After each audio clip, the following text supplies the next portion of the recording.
सांगण्यासाठी येतात आणि बाकीचे सांगण्यासाठी फक्त मतदान कॅम्पेन खूप सारे येतात आमच्या ठिकाणी असं बोलत होते. ते म्हणत आम्ही ते काय मदत सांगतात ना फक्त ना हो आम्ही येणार असं बोलून देतात. ते साहेब येतात गावामध्ये खूप मोठमोठं बोलून चालले जातात, मुलं पण येतात असं बोलून चालले जातात. आमच्यासाठी काही योजना नाही करत, फक्त तुम्ही येता म्हणून आम्ही पण काय पण बोलून देतो. मग तुम्ही जे सर्वे करते आणि तुम्ही जे विषयांना ते आम्ही पण तुम्हाला बोलून देणार असं बोलत होता. मग आम्हाला त्याला म्हटलं आम्हाला पण तितकं माहिती नाही, आम्ही पहिलंच वर्ष पण आम्ही तुम्हाला विचारतो आम्ही तुमची काय मदत करू शकत असेल तर आम्हाला सांगा, आम्ही तुमची मदत करणार असं बोललं होतं.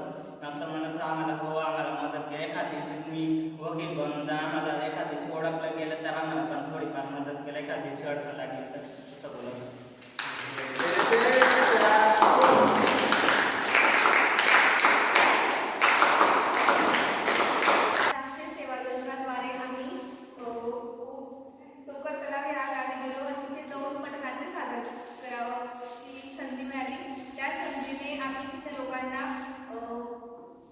विधी सहकार्यकरण हे पठणार्थी सादर करून तिथल्या लोकांना जर जागृती केली की तुम्हाला विधी सहाय्य प्राधिकरण मोफतमध्ये मिळेल. आणि तिथे जाऊन आम्ही सर्वे केला की लोकांना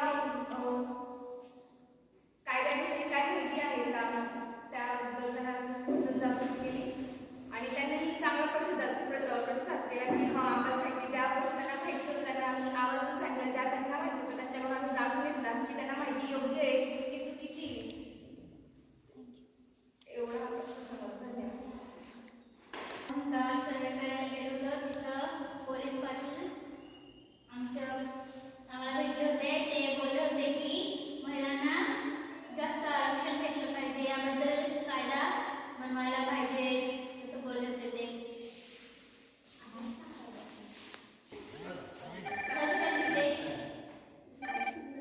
बोल,